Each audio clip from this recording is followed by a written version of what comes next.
Okay, so ProgPower was one of the more controversial EIPs that's come up in the last kind of recent span of time. And the Ethereum community hasn't really had a way of kind of giving a clear signal for their preference for or against it. There's been a whole bunch of Twitter storms and Reddit posts and all that kind of stuff. But this always appears to be kind of like vocal minorities for or against. Cygnus is intended to be a signaling mechanism for the Ethereum community. So anyone can go and create a proposal based on whatever they want. In this case, we're going to go, we'll make a proposal for EIP 1057. And we'll drop in a reference to the GitHub repo and hit submit. So that actually spins up a child contract that represents that proposal, and it gives us two options, essentially yes and no. You approve it or you don't approve it.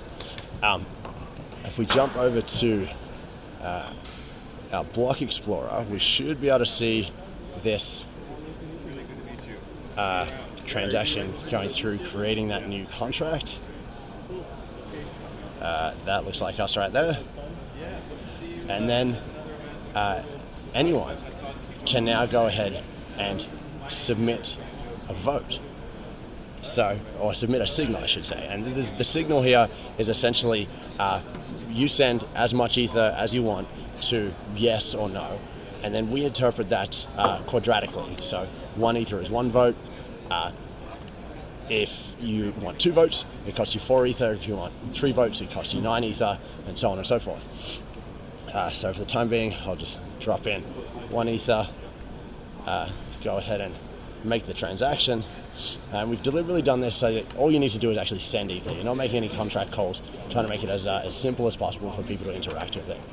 And if we jump over here to the graph, we can actually have a look at our dynamic data sources, spitting out information on the proposals that we've created, and then also the deposits that we've made to signal our preference for yes or no.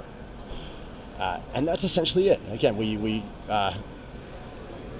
interpret this quadratically to try and eliminate or kind of reduce the impact of plutocracy, and we've deliberately gone for a kind of coin-weighted or modified coin-weighted voting schema so that we're not arbitrarily defining stakeholder groups.